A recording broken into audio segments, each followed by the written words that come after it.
Assalamualaikum warahmatullahi wabarakatuh. Selamat datang, selamat kembali lagi di tempat saya, di channel saya. Kali ini kita akan mereview tentang teknik audit berbantuan komputer. Ada sum filter, yang pada kali ini ya, sum filter, consolidate, pivot table, dan juga sum if.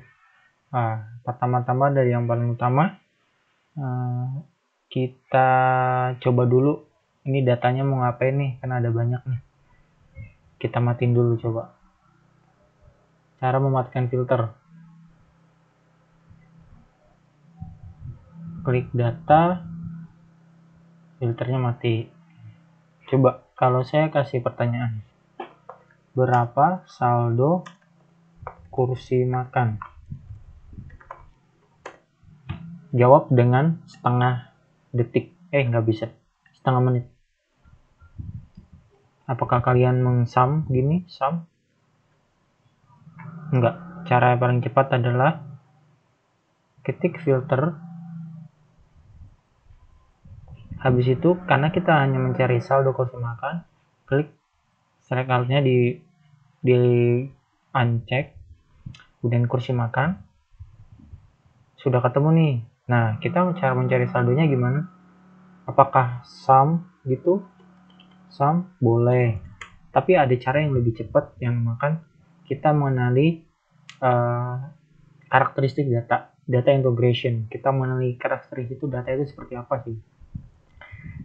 Coba teman-teman arahkan kursornya ke bagian C. Nah, di bawah sini ada tulisan average 1, count 12, min 10, max 20, artinya nilainya ya. Dan sum 10, artinya ini semua kali jumlahin totalnya 10. Nah, kalau teman-teman blokkan di sini, ini semua kali jumlahin totalnya 10.000. Jadi kalau tadi pertanyaannya adalah berapa saldo kursi makan, teman-teman tinggal lihat 10.000 dikali 10, hasilnya 100.000 saldo yang tersedia ya. Tuh. Jadi tanpa menggunakan rumus kita sudah bisa menentukan berapa jumlahnya, average, count, maksimalnya, minimalnya, seperti itu. Nah, mungkin ada yang bertanya-tanya, ini cara ini kalau nggak muncul gimana? Gampang, klik kanan.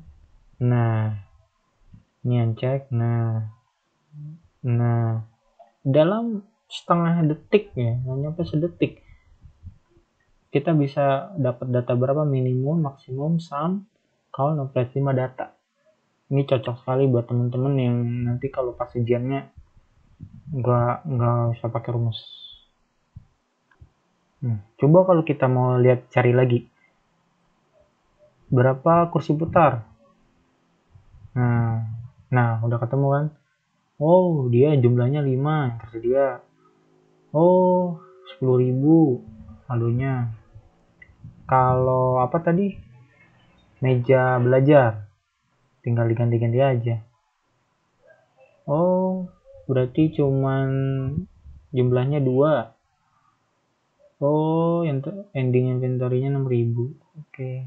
Tinggal ganti-ganti aja. As simple as that. Nggak ada yang susah.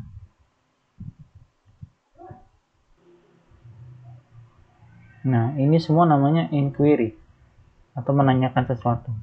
Kalau kita di ATM, kita masukin kartu, masukin nomor PIN, ketahuan tuh berapa saldo kita, berapa investasi rekening kita berapa. Nah, sama di Excel juga namanya inquiry. Menanyakan dengan cepat, berapa jumlahnya, berapa, maksimal berapa, minimal berapa, jumlah datanya berapa, rata-ratanya berapa. Nah, mungkin fungsinya kalau kalian nanti di kantor, teman-teman di kantor dikasih data jebret banyak gitu, dicari ini, tolong kamu cari yang paling tinggi tunggakannya. Karena kamu sudah tahu Excel, udah tahu karakteristik datanya, ya udah gampang saja. Tinggal di jebret, diklik ini, cari dah maksimal 100.000. Oh, yang 100.000 ini yang paling tinggi, misalnya si namanya meja gitu. Coba cari tunggakan yang paling rendah, jebret, minimal 50.000. Oh, 50.000. Si ini, si meja makan, si dia. Jadi tanpa perlu bantuan orang lain, teman-teman udah tahu jawabannya karena teman udah belajar ini. Oke, sudah paham semua? Baiklah, saya lanjutkan pertanyaan kedua. Kalau saya tanya, berapa nilai transaksi dari kursi putar? Ayo, berapa?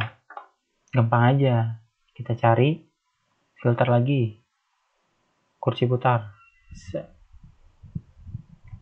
Lihat, 909. Rata-rata. Benar kan? Atau salah? Atau ada yang janggal?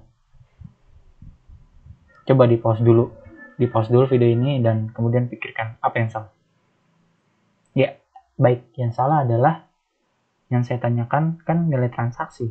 Sedangkan saldo awal ini bukan nilai transaksi.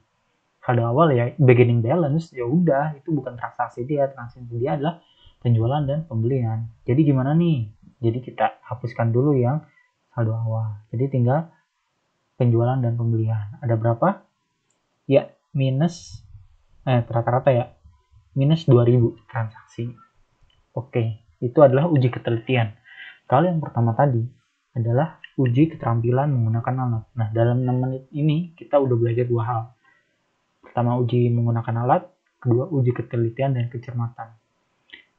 Dua hal ini harus saling berkaitan. Kalau bisa menggunakan alat tapi nggak teliti, ya salah. Kalau teliti tapi nggak bisa menggunakan alat, ya salah. Ya bagaikan bumi dan matahari saling melengkapi. Seperti itu. Oke. Pertanyaan kedua adalah, berapa jumlah transaksi pembelian rata-rata? Gampang aja, kita filterkan kembali. Pembelian rata-rata dalam rupiah. Rata-rata ada 30.000. Oke. Nah, yang kedua pertanyaan adalah, jika saya menanyakan berapa jumlah penjualan selama tahun 2020? Ayo, di pause dulu, dijawab.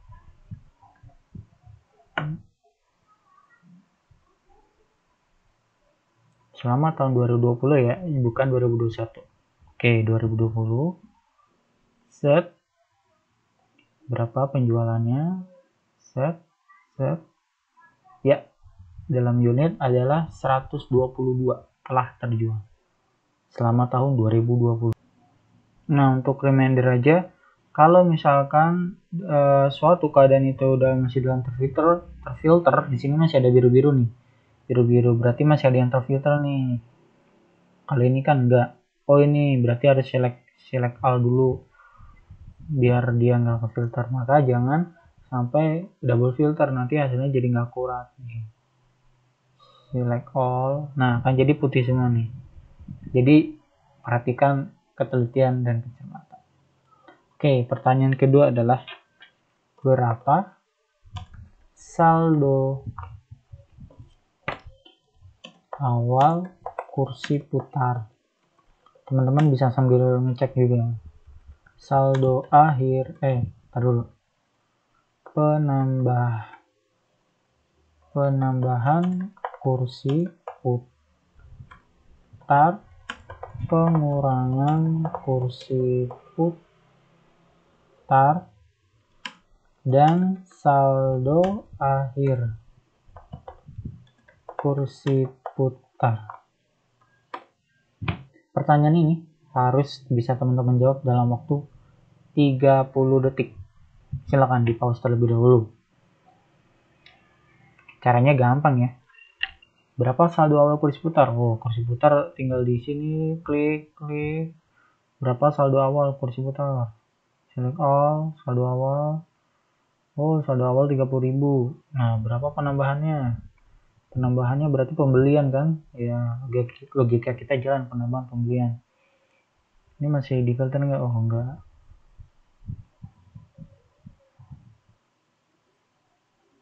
Oh, ada 60.000 pembelian. Berapa jumlah penjualan? Oh, penjualan dalam saldonya 80.000 dalam kuantitinya, dan kuantitinya minus 40. Kalau tadi pembelian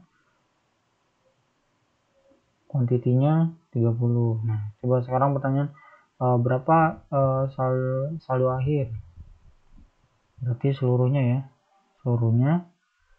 Nah di sini saldo akhir dalam rupiah adalah 10.000 itu 30 detik kan. Nah, oke, jadinya seperti itu. Oke, karena ini masih terfilter, nah kita kembalikan dulu ke awal. Itu pertanyaan seperti itu adalah sangat-sangat panjang ya. Kalau kita pakai filter tuh udah nggak visible lagi, kelamaan. Filosofinya seperti pisau, kan ada namanya pisau buat motong kue, buat motong daging. Bisa nggak pisau buat motong daging buat motong kue? Bisa, tapi aneh. Apalagi pisau buat motong kue dipakai buat motong daging, lebih aneh lagi. Bisa nggak? Bisa gila jadinya. Maka dari itu kita beralih ke tools yang lainnya lagi. Aduh, masih terlihat teman-teman?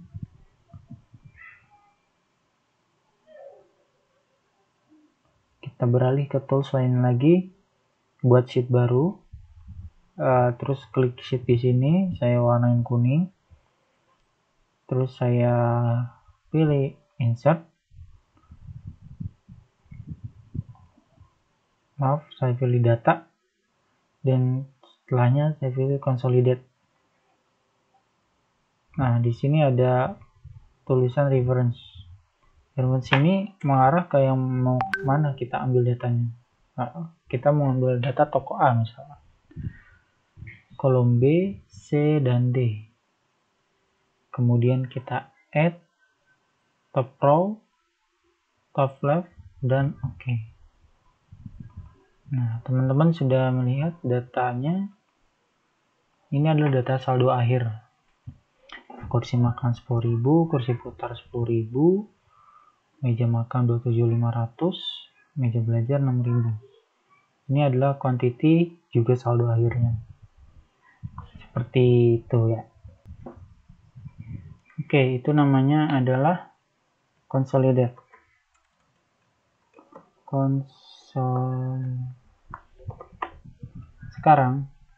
Sekarang kita akan menggunakan tools yang berikutnya yang dinamakan pivot table. Caranya gimana? Sama, kita tentukan dulu titik jatuhnya di sini, data, klik data, kemudian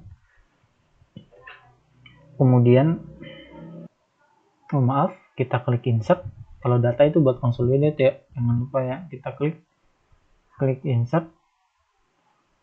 Nah, klik pivot table. Nah, kita suruh nyari nih table orange, mana data yang pengen kita tarik. Sama ya, kita pengen tarik B, C, dan D. Existing worksheet-nya yang tadi ya. Oke, kita okein aja. Nah, udah ngeliat kan pinggir-pinggirannya apa? Nah, ada produk masukin ke rows, quantity masukin ke value, dan value masukin ke value. Yang ini dihapus saja. Nah, kok beda nih? 41 ini 11, ini 10, ini 11. Wah, ini mah jumlah datanya, bukan quantitative value. Bagaimana cara merubahnya? Yaitu klik kanan, summarize value by sum. Klik kanan, summarize value by sum.